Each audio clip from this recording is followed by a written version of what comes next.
this besieged and trapped population in Sarajevo against the pending Sarajevo winter?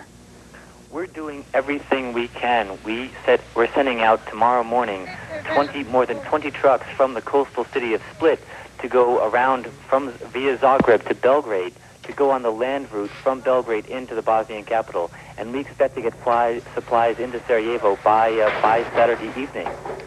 The Bosnian president... We're doing everything we can to make sure we have aid getting in there, but it's a difficult operation. The Bosnian president, Izetbegovic, today said that there was some encouraging news that Bosnian Muslim leaders would now meet face-to-face with their Serbian and Croat counterparts to talk about demilitarizing Sarajevo. What kind of prospects for progress do you believe there are at this time? What do you know about this next move?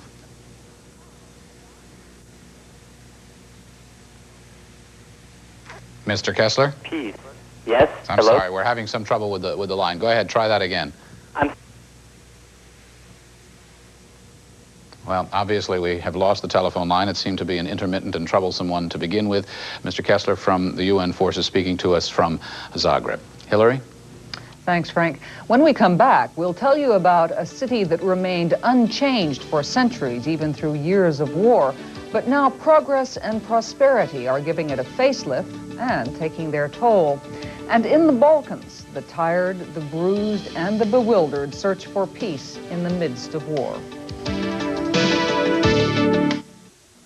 1 a.m., still awake. Your fever's worse. The coughing and congestion just keep you awake. This flu you handled today now feels out of control. You've got the night flu and you need maximum relief. TheraFlu introduces new maximum strength nighttime, the strongest hot liquid formula ever made. It relieves your worst flu symptoms so you can get the sleep you desperately need. New maximum strength nighttime from TheraFlu. Maximum flu relief so you can sleep. Who are you going to call the most this month? My grandparents in Philippines. My uncle, Subramaniam, who lives in Agra, India. With Sprint's new program, The Most, you automatically save 20% off whoever you call the most each month. I call Wim in the Netherlands. And with The Most, you can also choose a plan that lets you save 20% on international calls. My mom in Addis Ababa, Ethiopia. My sister in Munich. My sister in Sri Lanka. Doesn't anyone have relatives in Buffalo anymore?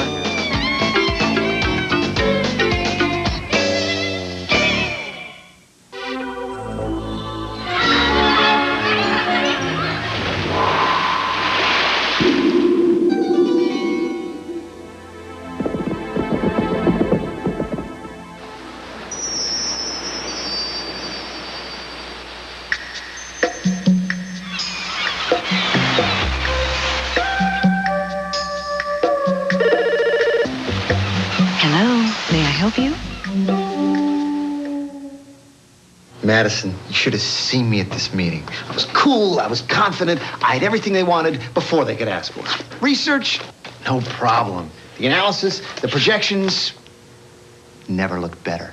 Madison, oh, you should have been there. Cambridge Businesswear keeps you organized, together, and always looking your best in business. You and me, kid, we're going places, huh? Cambridge Businesswear, as important to the way you look as the clothes you wear.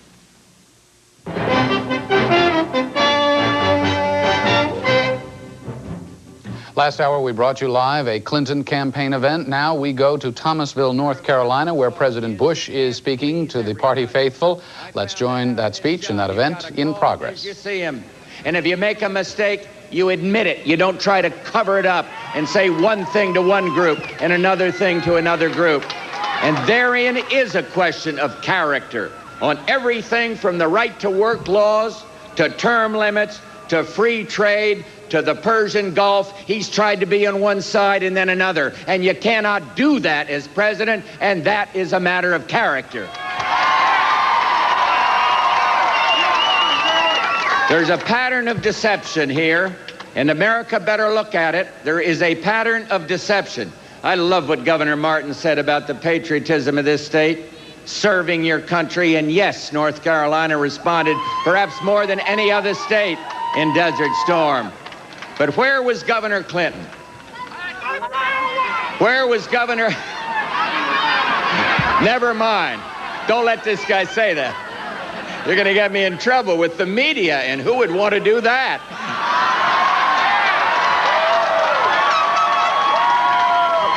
But let me remind you of where this man that wants to be commander-in-chief of the armed forces.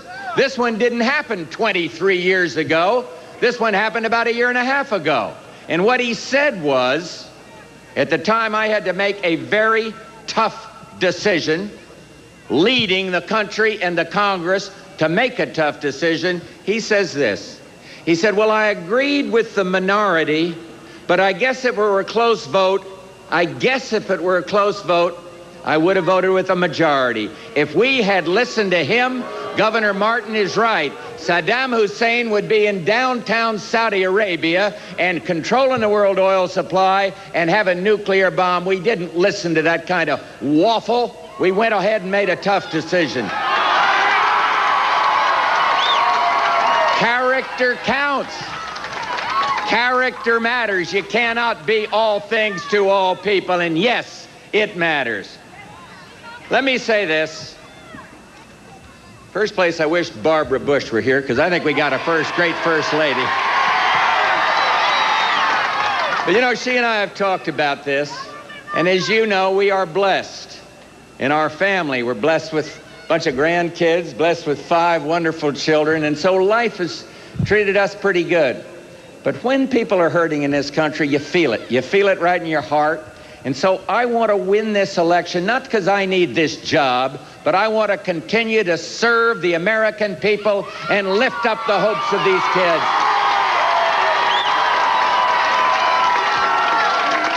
We have literally changed the world. We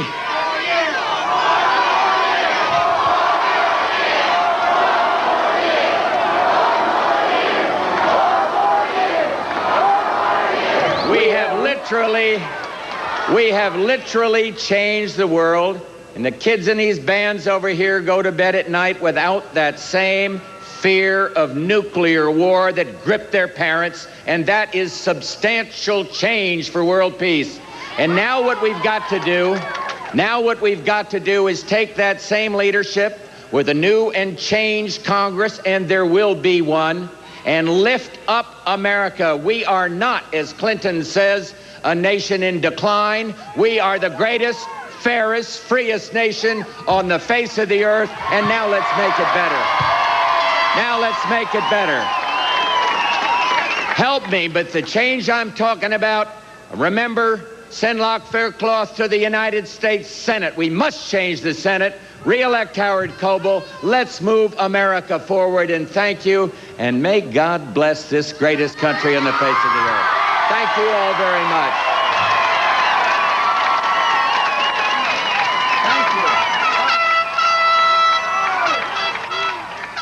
Well, there's President Bush as part of his whistle-stop tour. Whistle-stop tour in political jargon in this country means climbing aboard a train, the sorts of trains that don't run very routinely on the tracks anymore, but some might say that President Bush's campaign has been anything but routinely running on the tracks this season. So the president concluding a 3-state swing now in North Carolina. He had started in Georgia, then into South Carolina, now North Carolina. Traditionally safe Republican territory.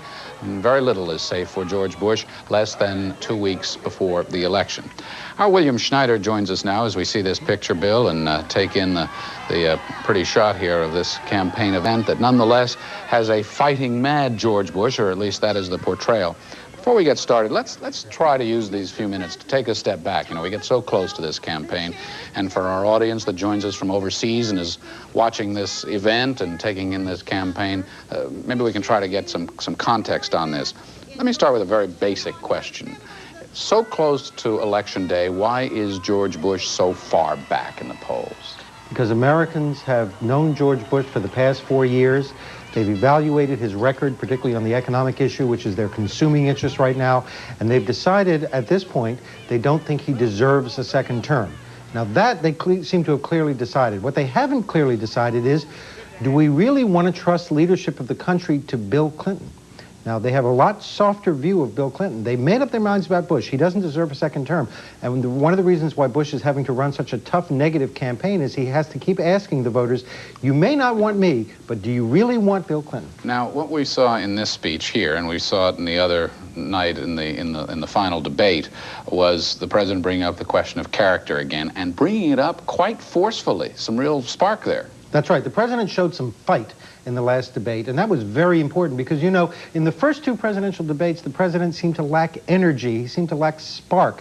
And a lot of people said, my God, the president has given up. He kept looking at his watch in the second debate. He knows he's going to lose. And that ran a real risk of demoralizing his supporters because in the United States, on Election Day, November 3rd, we're not just voting for president. We're voting for the entire House of Representatives, a third of the Senate, some governors and state and local offices all across the country, plus a lot of referenda.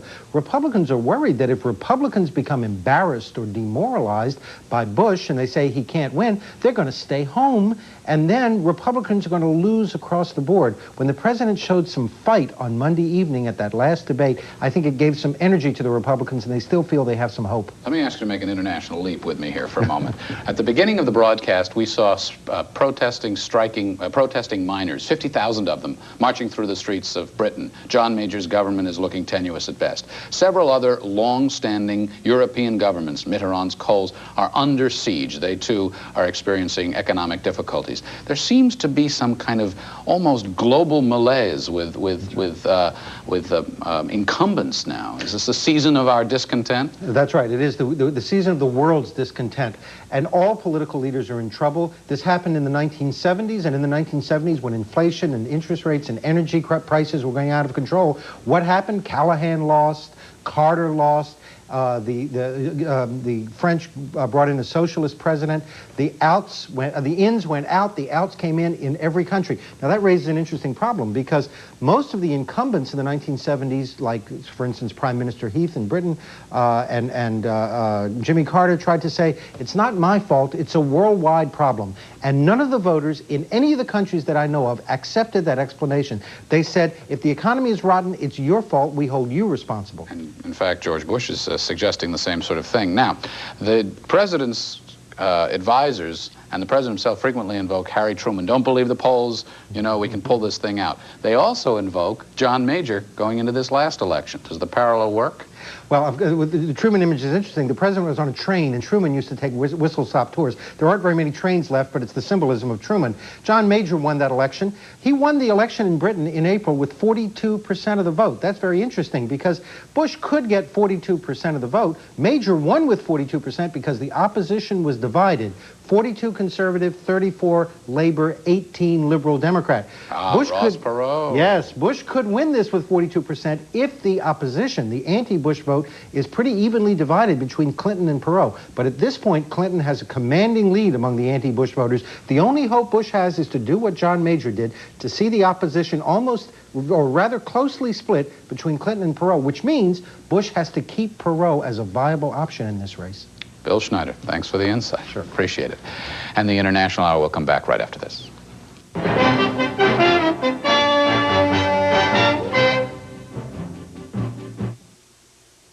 Ask your doctor how to relieve acid indigestion, and he'll probably recommend a liquid antacid. Well, now there's a liquid you can carry in your pocket. It's Tempo. Tempo relieves indigestion fast with the liquid antacid ingredients doctors recommend. When you have trouble falling asleep, take the sleeping aid ingredient that's the doctor's choice, the one in Sleepinol. In a survey, 7 out of 10 doctors chose the sleeping aid in Sleepinol. Sleepinol contains the doctor's choice to fall asleep fast. The last thing the average person wants is the average car. That's why the new Mazda brought you the return of the pure sports car, the all-new RX-7, and the return of the Roadster, the Miata. That's why our 626 feels personal, and our MX-6 feels timeless. It's why every Mazda will fulfill its promise in a way no other car can.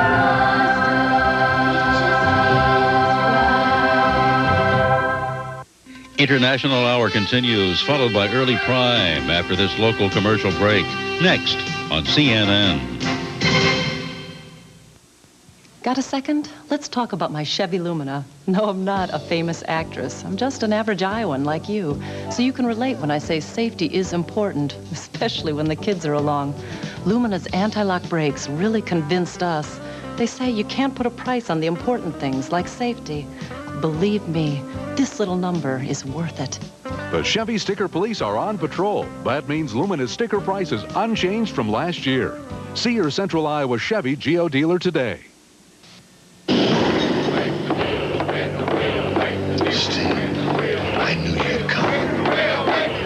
Spin the wheel. Make the deal. Sting versus Jake the Snake. Find out what match the spin of the wheel will reveal. Will it be the I Quit match, the Texas Death match, Prince of Darkness match, or...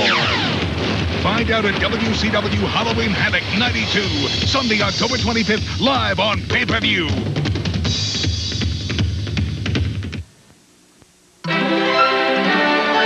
This is CNN.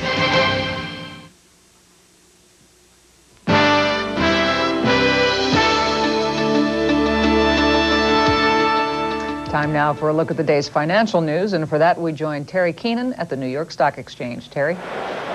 Thanks, Hilary. Stocks are trying to end the day with a gain. A batch of worse-than-expected earnings reports had kept prices under pressure for most of the session. But right now, the Dow Jones Industrial Average is up just over 4 points at 3190. New York Stock Exchange volume again heavy, 194 million shares changing hands.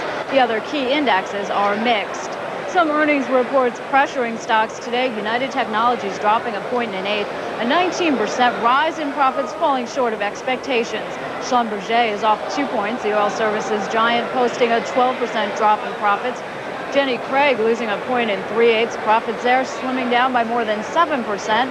AMR is up 5/8. The parent of American Airlines lost $85 million, pressured by the airfare wars.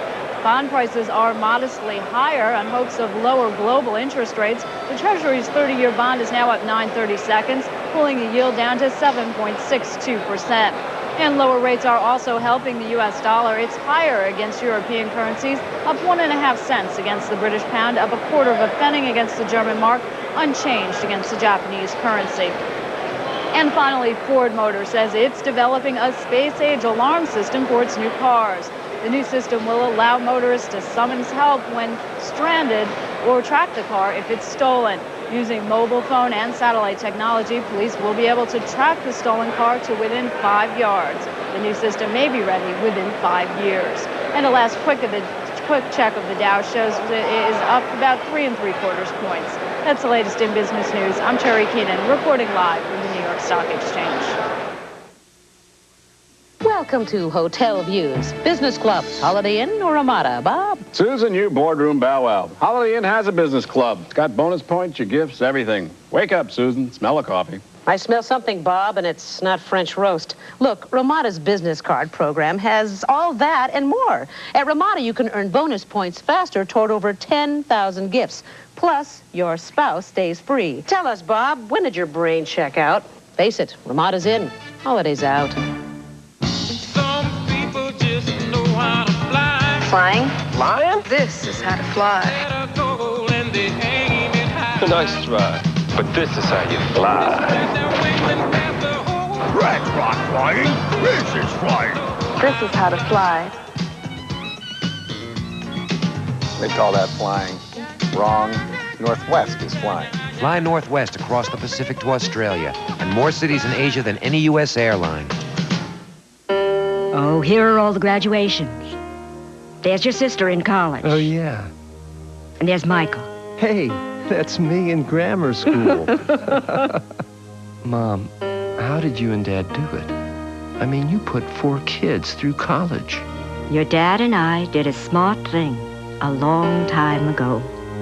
Since 1928, families have invested with Scudder, America's first family of no-load funds.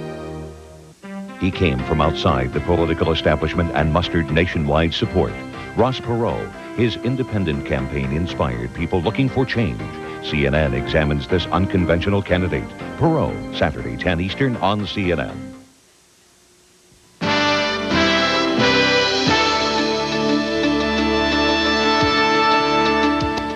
A new round of Arab-Israeli peace talks started in Washington today, and U.S. officials are hoping an Israeli air raid in southern Lebanon today will not become a stumbling block.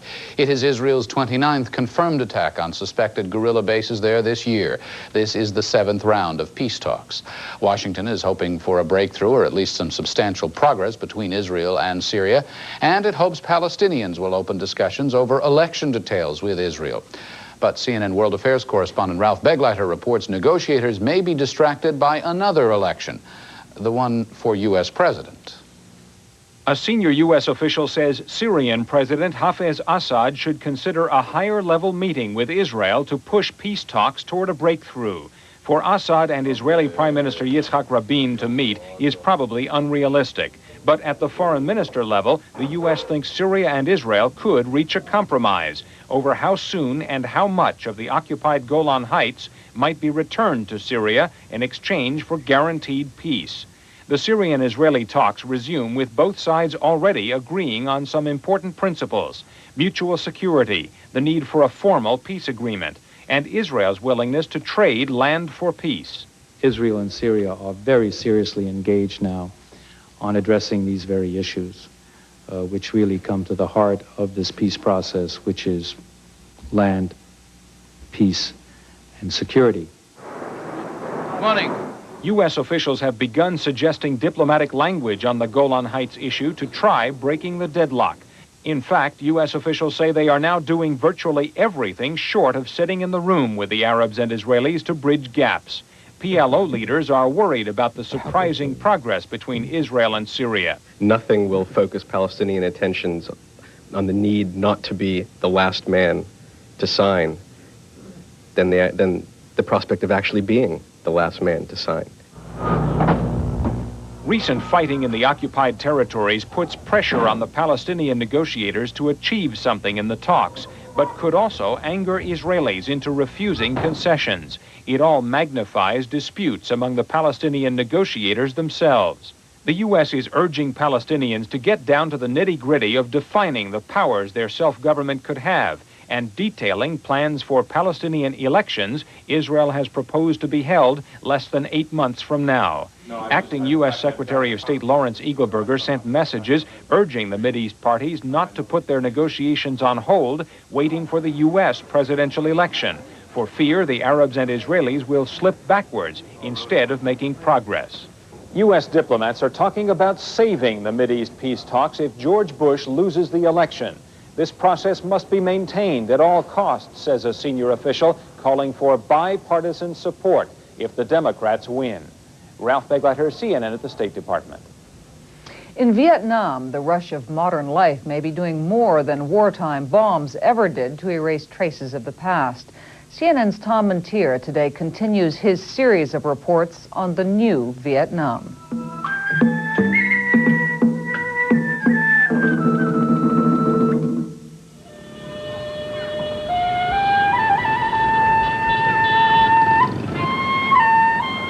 Little has changed over the years in old Hanoi.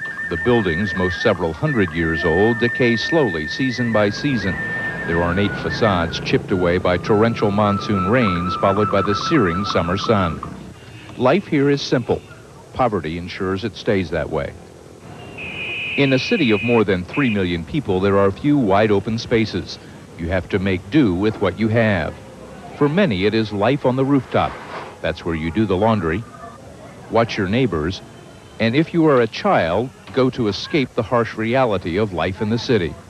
This is the oldest area of Hanoi, a part of the city simply called the 36 Streets, with names like wood, cotton, silk, and silver. It is on Wood Street in Old Hanoi where most of the furniture is manufactured. It is all done by hand. The craftsman's art is passed down generation to generation. Many people never leave these neighborhoods from the time they're born until they die. The look of Old Hanoi has changed little with the passage of time. The wide boulevards came with the French in the 1800s, but the narrow walkways in Chinese style came several thousand years earlier. During the Vietnam War, many of these old buildings were shaken to their foundations by the American bombings. First in 1965, again in '68, and for the last time in 1972. The classic architecture survived the many years of war. With the move to a market economy, much of the money is going into changing the old houses. While some see it as progress, others see it as destruction of the old city. Cao Wan Hong is an architect in Hanoi. He says the new money is ruining the old part of the city as homeowners knock down the old and build up the new. Now, thanks to the new economic policies, there's a boom in Hanoi, and people would like to build new houses. There's a danger that if people want to build new houses, they will destroy the old ones. If people continue to destroy old houses and build new houses like this, in not a long time, Hanoi will be no different from other places in the world. Many of the older houses in Hanoi were originally built for one family. Now 6 or 8 share the same roof. Out of necessity, what was once an ornate courtyard garden has now become the kitchen. Architects like Hong say the foundation of the old city may soon crumble under the weight of new construction. Because the only way to expand is up, many people are putting 2 new floors on the traditional 2-story Vietnamese house. The walls in some have already started to crack under the weight. But Hong says some people resist the temptation to upgrade. Instead of building another floor, people are being encouraged to find a way to change their surroundings without changing the look of the city.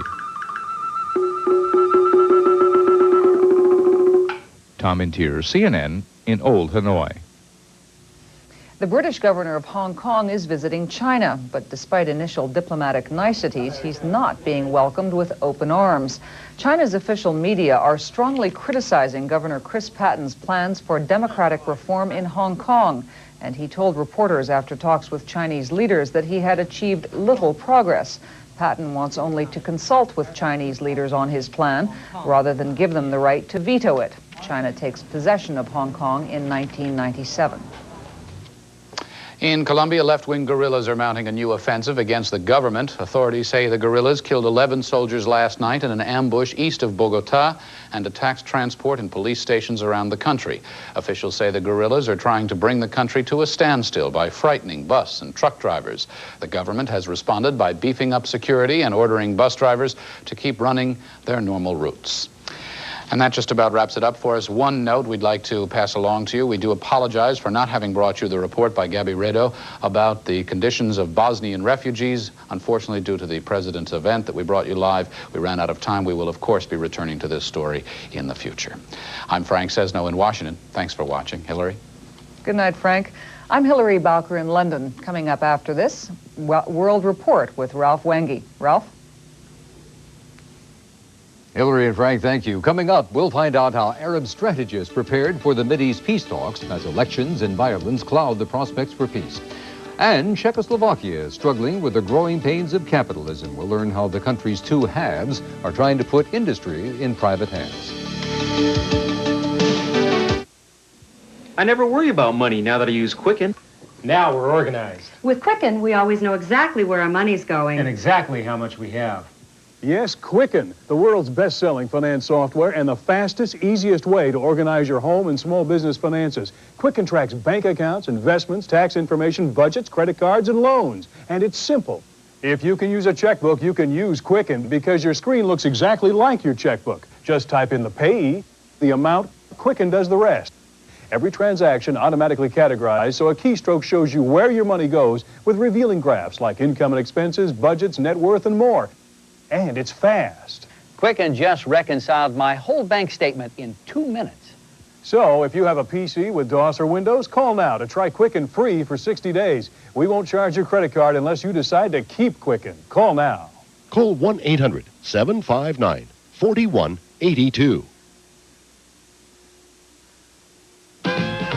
Critics say pure country is pure gold. A genuine movie star is born, George Strait. I was knocked out. Not since Marty Robbins and Gene Autry has a real singing cowboy ridden onto the movie screen. It's more fun than I've had in a long time. So you really can play that thing, huh? Featuring 10 new recordings by George Strait. Pure country.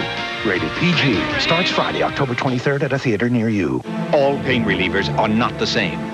Introducing aspirin-free Anacin maximum strength gel caplets. Strong against stubborn headaches, easy to swallow, gentle on your stomach. New gel caplets, the newest form in pain relief of aspirin-free Anacin.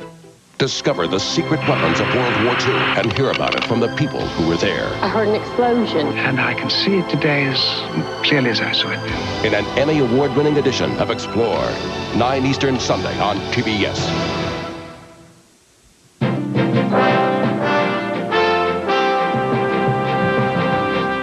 And And welcome to CNN World Report, where we bring you the news as reported by the world's broadcasters from their perspective. I'm Ralph Wenge. The latest round of Israeli-Arab peace talks has opened under the shadow of violence in the Mideast and political uncertainty in the United States. As Arab and Israeli negotiators met in Washington today, 2 Israeli soldiers were wounded by Palestinian gunmen in the West Bank, and Israeli jets attacked a guerrilla base in Lebanon. All this comes as the U.S. presidential campaign moves into the home stretch. Earlier this week, Arab foreign ministers met to discuss the uncertain negotiating climate. We'll get the perspective of Jordan's JTV. Arab foreign ministers ended a 2-day meeting in Amman this week to coordinate strategy ahead of the next round of peace negotiations with Israel. A joint statement by the Arab foreign ministers endorsed their participation in the 7th round of talks in Washington. I think it is a reflection that the Arabs take the peace talks very seriously and that we are committed to the peace process, and we don't want to play games, and we don't want anybody else to play games. The ministers reaffirmed their commitment to a comprehensive peace settlement based on United Nations resolutions and ruled out unilateral deals with Israel. We have agreed that the settlement should be comprehensive. Egypt's Foreign Minister Amr Moussa, who visited Israel last week, was expected to have briefed his Arab colleagues on his talks with Israeli leaders. We enjoy relations with all parties to the conflict, and we invest them, and we invest all our efforts in order to reach a peaceful settlement and a just settlement for the Arab-Israeli conflict.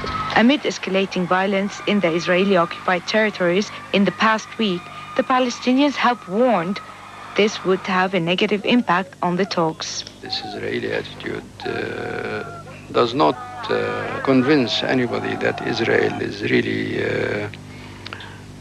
caring about the credibility of the peace process. Otherwise, it would have dealt with the situation in a different manner. The foreign minister's statement also urged the United States and Russia, the co-sponsors of the peace talks, to intensify their efforts to push the peace process forward. But the question here, is this task possible, especially that now the United States government is fully occupied with its presidential elections? Nevertheless, negotiators have maintained that the elections would not influence the negotiating process. This peace process is a policy of an institution in the United States. It's a strategy. It's not an individual decision. It's American interests and American general view of the shape of the Middle East in the future that is really intervening to affect this peace process rather than Clinton or Bush. The future of the talks will depend on how serious the next administration will be. For CNN World Report, this is Masha, Jordan Television. And coming up next on CNN World Report, Israel's film industry is blooming, but the search for global audiences is now its biggest challenge. First, however, a look at the weather for some cities around the world.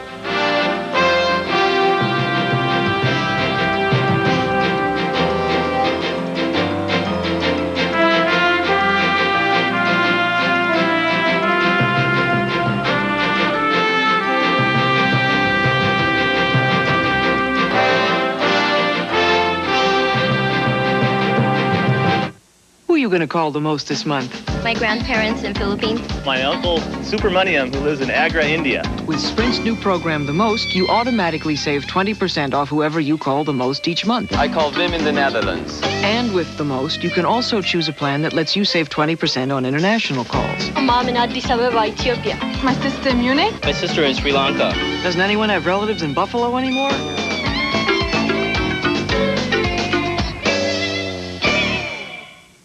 Never seen nothing like it. I mean, Rusty Slade was an ornery sort. Always ate his old bran flakes just for fiber. But one morning, I gave him Kellogg's new complete bran flakes. Weren't the same. More than fiber, they had whole grain wheat. Flakes were new too, crispy, crunchy. Why, that Kellogg's complete bran flakes even had a better nutty taste. It was all so good, made Rusty smile. Almost. New Kellogg's complete bran flakes. Fiber and then some. 30 years ago this week, the world froze on the threshold of nuclear war, the Cuban Missile Crisis. JFK's Defense Secretary, Robert McNamara, on Larry King Live tonight, 9 Eastern on CNN. George Herbert Walker Bush. His career has spanned decades, from the oil business to public office to the highest level of government. How has his past shaped his performance as president?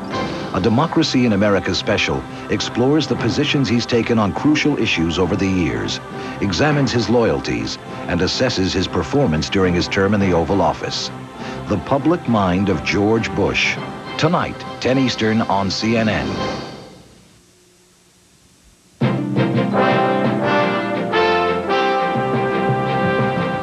Czechoslovakia's future as a unified nation may be uncertain, but one thing that is certain is that the country doesn't plan to return to a centralized economy.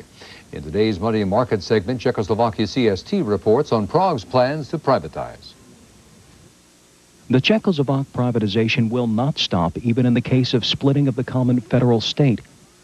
Both winning political parties, ODS in the Czech Republic and HZDS in Slovakia, expressed their goodwill of carrying on this fundamental reform process. However, both states will proceed independently.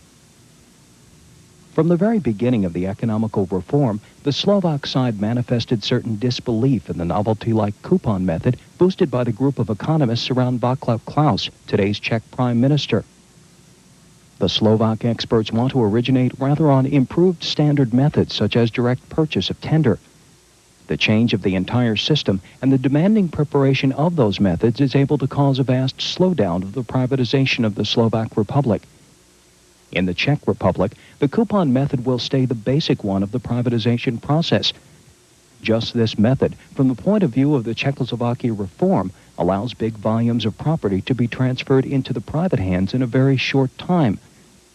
Those standard methods will be used rather for smaller businesses and also in certain specific cases when the coupon method is not suitable. Up till now, the Czechoslovakia privatization is a little slower than the former schedule of the economical reform predicted.